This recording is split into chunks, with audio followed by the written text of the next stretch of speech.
In today's video, I'm going to show you how you can upload a Favicon on Astra theme on WordPress. So if you are new viewers on my channel, subscribe my channel, turn on notification for the next video. So let's get started here. First, I'm going on WordPress dashboard. You need to log in here with your Gmail.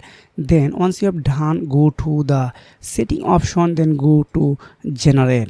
You can see setting and general, then click on site icon option.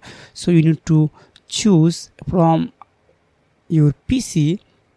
So I click here, that download. Okay, example purpose, this is my site icon, so I want to input here, so just click here. Now I choose a big, okay, that's good. Just again crop image.